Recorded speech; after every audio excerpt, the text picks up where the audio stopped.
রাজ্যের অন্যতম একটি সামাজিক সংগঠন হলো আশ্রয়। এই সংস্থার প্রতিষ্ঠাতা হলেন কংগ্রেস বিধায়ক বীরজিৎ সিনহা। প্রতিষ্ঠার পর থেকে প্রতি বছর এই সংগঠনের পক্ষ থেকে জাতীয় সংহতি এবং সাম্প্রদায়িক সম্প্রীতির উপর সংহতি মেলার আয়োজন করা হয়ে থাকে। এই বছর অনুষ্ঠিত হতে চলেছে এই মেলা। এই বছর 24-এ পা দিতে চলেছে এই মেলা। এই মেলাকে কেন্দ্র করে বৃহস্পতিবার নিজ বাসভবনে এক সাংবাদিক সম্মেলন করে বিস্তারিত তুলে ধরেন আশ্রয় সামাজিক সংগঠনের প্রতিষ্ঠাতা বীরজিৎ সিনহা। তিনি বলেন, প্রতি বছরই ধর্মনগর, কুমারঘাট, কৈলাসহরের জনগণ অধীর আগ্রহে অপেক্ষা করে থাকে এই মেলার জন্য। এই মেলাকে কেন্দ্র করে মেলা প্রাঙ্গণে প্রতিদিন 8 থেকে 10,000 মানুষের সমাগম হয়। আগামী 28শে ডিসেম্বর থেকে সূচনা হবে 10 দিনব্যাপী এই মেলার। মূলত স্বামী বিবেকানন্দের 161তম জন্মবার্ষিকীর সামনে রেখে এবারের মেলার থিম নির্ধারণ করা হয়েছে। এইবারের মেলায় 2 শতাধিক স্টল থাকবে, যার মধ্যে প্রায় 80টি স্টল থাকবে মহিলাদের স্বসহায়ক দলের। এছাড়াও রাজ্যের বিভিন্ন স্থান থেকে আগত ব্যবসায়ীদের স্টল থাকবে। তবে উল্লেখযোগ্য বিষয় হলো, এই প্রথমবারের মতো রাজ্য সরকারের প্রতিনিধিদের আমন্ত্রণ জানানো হয়েছে মেলা কমিটির পক্ষ থেকে। তবে কার হাত ধরে এবারের উদ্বোধন হবে তা এখনও নির্ধারণ করা হয়নি। এ বিষয়ে শুক্রবার মেলা কমিটির একটি বিশেষ বৈঠক অনুষ্ঠিত হবে বলে জানান আশ্রয় সামাজিক সংগঠনের প্রতিষ্ঠাতা বীরজিৎ সিনহা। নন পলিটিক্যাল একটা প্রেস কনফারেন্স। আশ্রয় একটা সামাজিক সংগঠন। এই আশ্রয়ের প্রতিষ্ঠাতা সভাপতি আমি নিজে, এবং প্রত্যেক বছর জাতীয় সংহতি এবং সাম্প্রদায়িক সম্প্রীতির উপরে সংহতি মেলা আমরা করি। প্রায় এবারে নিয়ে 24 বছর হবে।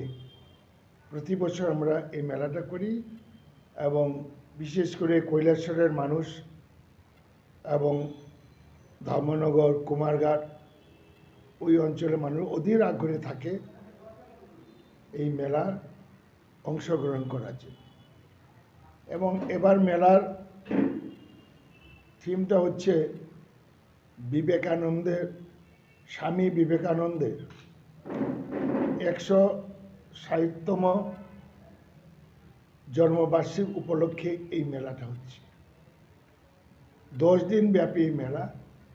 28 তারিখ মেলার শুভ উদ্বোধন হবে। উদ্বোধকের নাম আমরা 2-1 দিনের মধ্যে অ্যানাউন্স করব। তাকে নিয়ে করাবো, এটা নিয়ে পরামর্শ চলছে।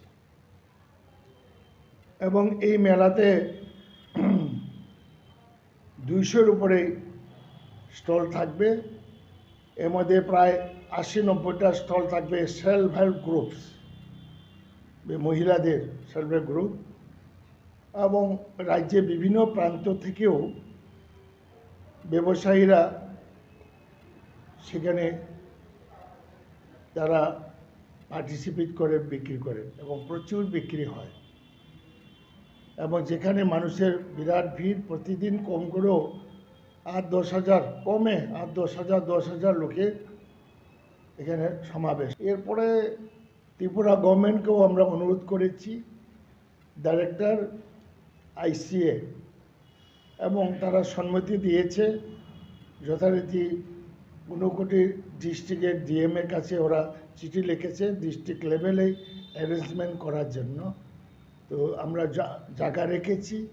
রাজ্য সরকারের এই প্রথম রাজ্য সরকারকে আমরা ইনভাইট করছি। এর আগে বামফ্রন্ট সরকারের সময়ও আমরা রাজ্য সরকারকে ইনভাইট করিনি, এবার প্রথমেই করেছি।